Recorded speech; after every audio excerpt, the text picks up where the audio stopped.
All right. Welcome back to another study session today. Hopefully, going to finish out the grammar. I think that'll be it. And tomorrow's going to be a long one. I think it'll be close to an hour or so.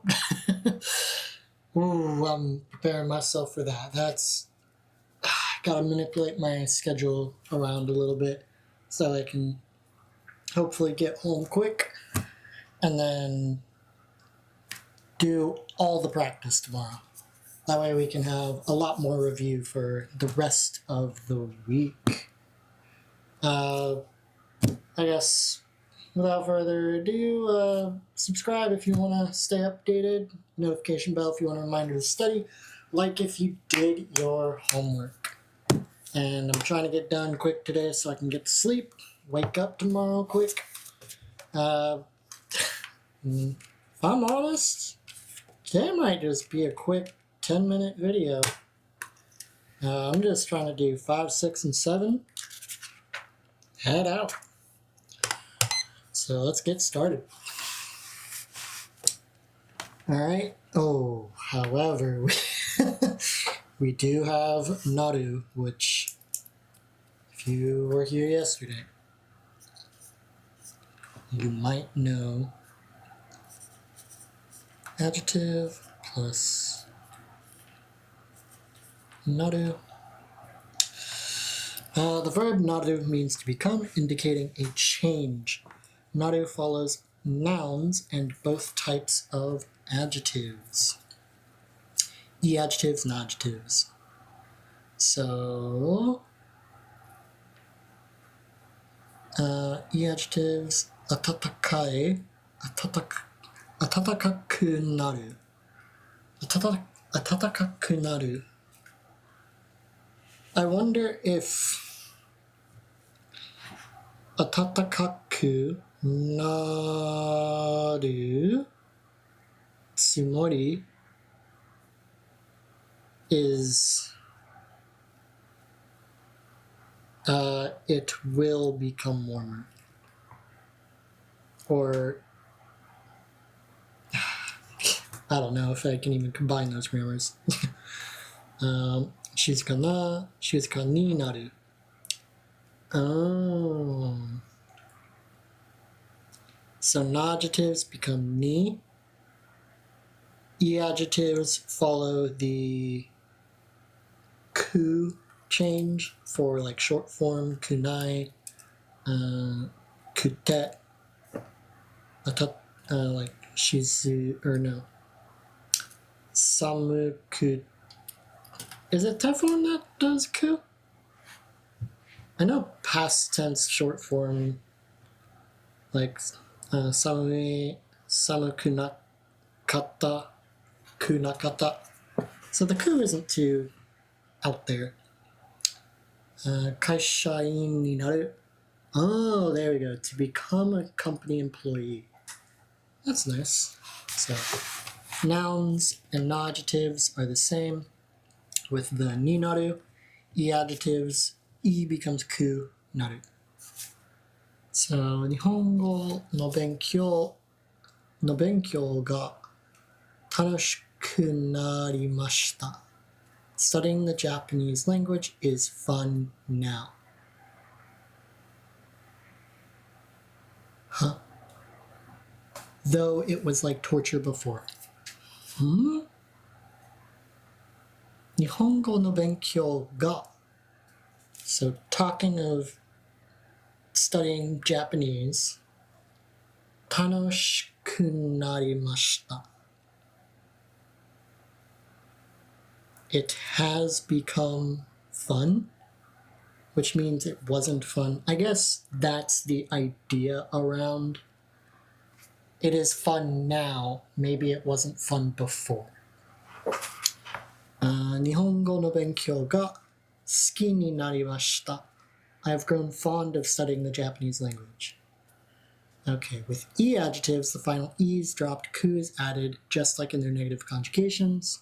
There it is, negative conjugations. Okay. Common mistake is to use the not adjectives pattern ni naru for e adjectives and say, for example, tatakai ni naru. When you use an adjective with naru, you may describe an absolute change. Example, it has become warm, hence it is not cold any longer. Okay, so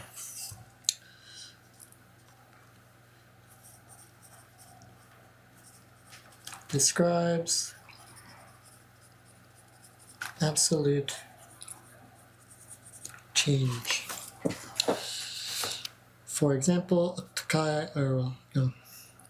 or a relative change. It has become warmer, but it is still cold. So it's absolute change or relative. If you want to make clear that you're talking in relative terms, you can use the pattern for comparison together with naru. Meari-san wa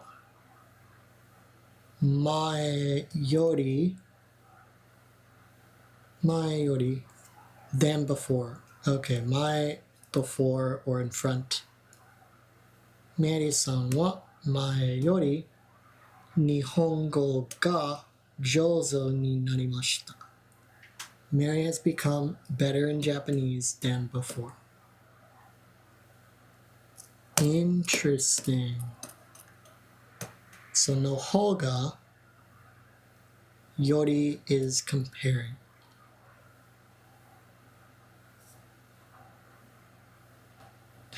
Gosh.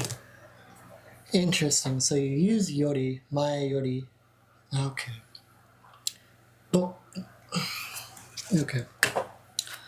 So i, na, and nouns, ku, naru, ni, naru.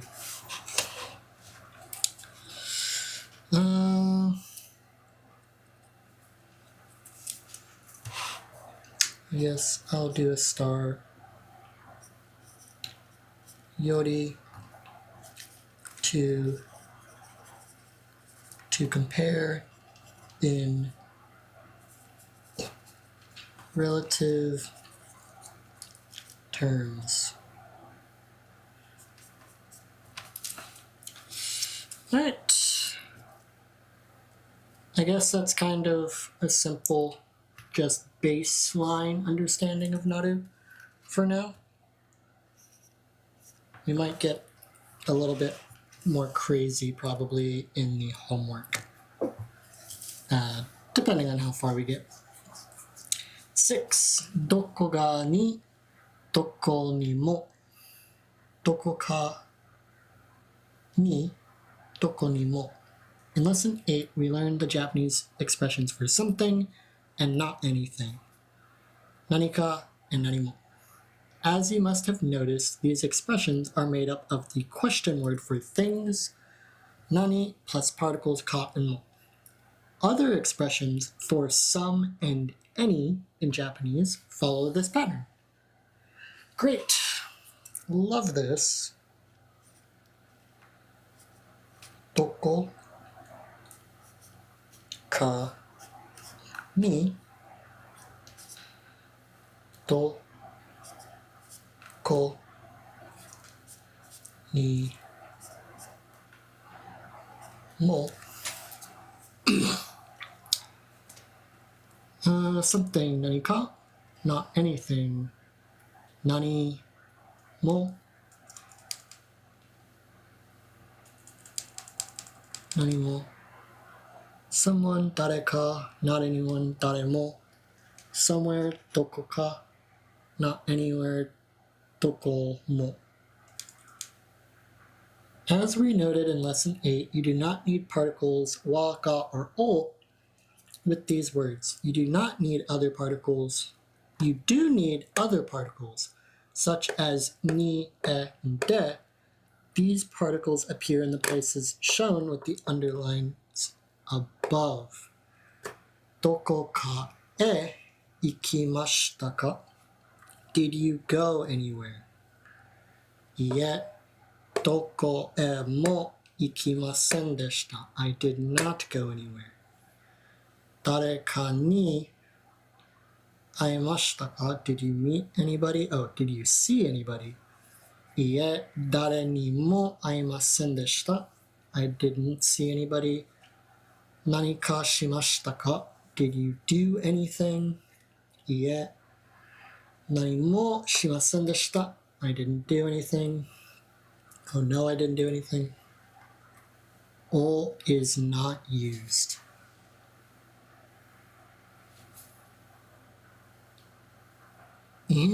Oh, so yeah. I guess wa, ga, all not used. Okay. Makes sense. So this is going to be a long little bit of notes. Nani ka, nani mo.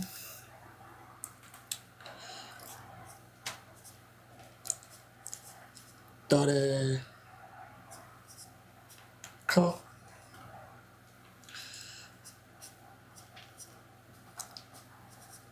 Dare mo.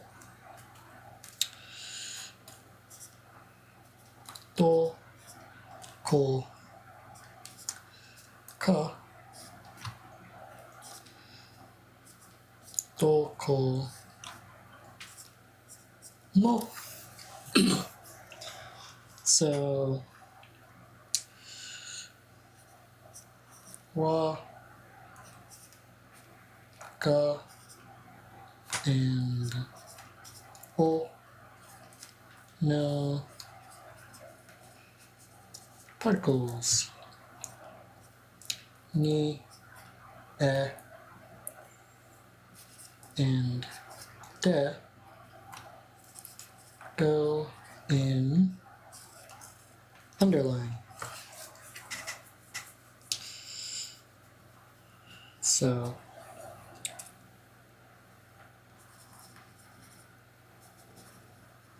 something, someone,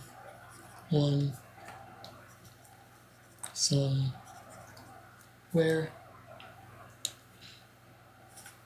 not anything,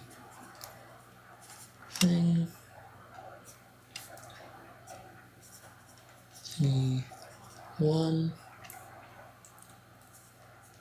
anywhere. All right. Okay, is there anything? Oh, not really. Okay. You can use, or I guess this is the last one. 7. Yeah, that's pretty straightforward since we kind of learned nani ka, nani mo. Just now we understand when we use particles and where they go. So, and which particles you use, which ones you don't. All right, you can use the particle de with nouns that describe the means of transportation and the instruments you use. Hashi de gohan o tabemasu. Nihongo de hanashimashou.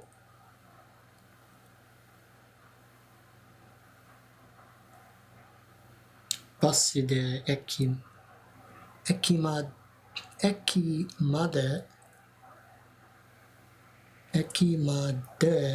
ikimashita. I know eki is station. Ekima? Is it ekima? Am I just like stupid? No. Eki. Station. Ekimade. What is the ma? I don't understand. I went to the station by bus. Ikimashita, to go.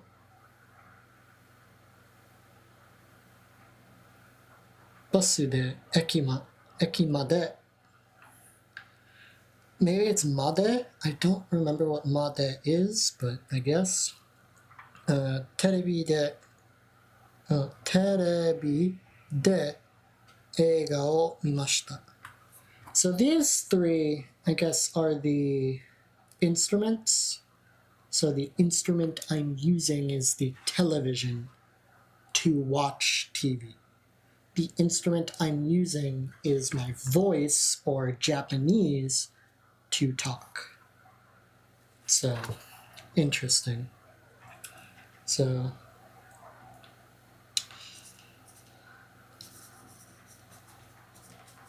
particle used for means of transportation, instruments we use, i.e. chop sticks, voice, TV, etc. I remember this one and I was wondering when it was going to come up just because this is a bit confusing on what classifies as like a instrument, but I guess it's more of the way I remember my teacher in teaching this is if it is a method in which the action takes place. So the method of watching could be the TV. The method of watching could be the movie screen. The method of talking is in Japanese. The method of talking is maybe a song or a haiku, something strange or Old English. The method of eating is with chopsticks, with your hands, with fork and knife, with no hands. Like, that's, I guess, kind of how my teacher kind of taught it to me. Don't know if that's completely correct. Don't even know if I completely remember that correctly. But that's kind of how I'm going to infer this instrument you use, because these three are wildly different. Let's read the expression notes, and I think that'll get us to time, and we'll wrap up. So, kattekimasu. Kattekimasu. In the dialogue, Mary tells Takeshi that she will get a souvenir for him during her trip to Hokkaido. You can use the te form, katte, in this example, plus kuru to describe an action performed somewhere else, followed by a movement to your current location. So katte kimasu. I will buy something to bring here. Interesting.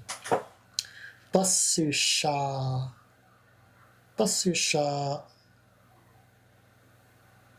Oh, basu tsua ga arimasu ga? Arimasu ga? Sometimes we use ga in kedo, but at the end of a sentence when we want our partners to treat what we just said as a given, common ground to build upon. These words often indicate the speaker's intention to give her partner a chance to react and speak up. By relegating the right to speak to one's partner, they also contribute to the politeness of one's utterance. In the dialogue, the hotel employee lays out the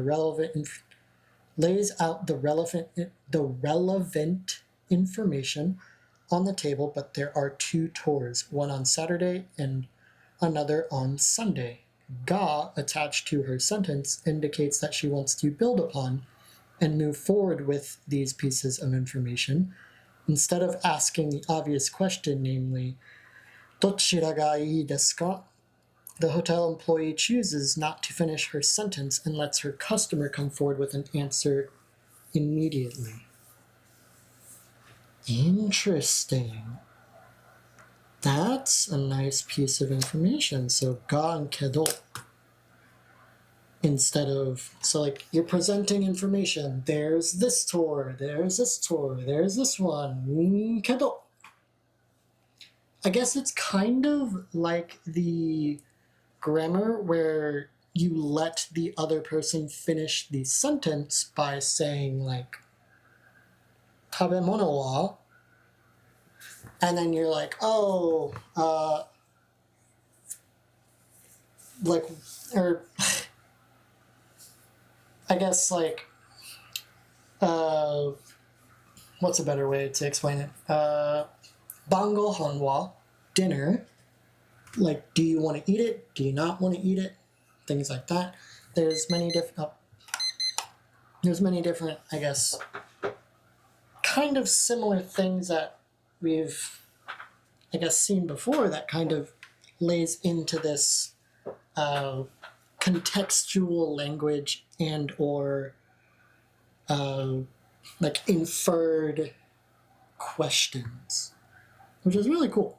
It's a really nice way to shorten things, and it does make it a little difficult to like translate because the fact that ga and kedo at the end just means which do you like, which do you want to choose, is really a translator's nightmare, to say the least. And I guess I can kind of understand when I'm watching media with like subtitles. I've heard ga and kedo, and now it makes sense with like the long text, but it's like only on the screen for such a short time. It's because of things like inferred questions that you have to kind of translate to make sense, which is really cool. And with that, there starts the dreaded long episode tomorrow. 1, 2, 3, 4, 5, 6, 7, 8, 9, 10, 11, 12, maybe 12? 12 pages of practice tomorrow. We'll see where the cards lie tomorrow, depending on camera stuff. I'm charging it all tonight. Hopefully my camera doesn't explode. That would be the nail in the coffin. I think I can get it done. We'll have to see. But with that, let's get into homework. Tonight, workbook 10.2, 10.3, journal entries, Wani Kani. Can't believe I did that with a clean take. Also probably because I was trying to focus and not remember because I did the homework at lunch today, so I will see you tomorrow. I'm going to bed. Deuces.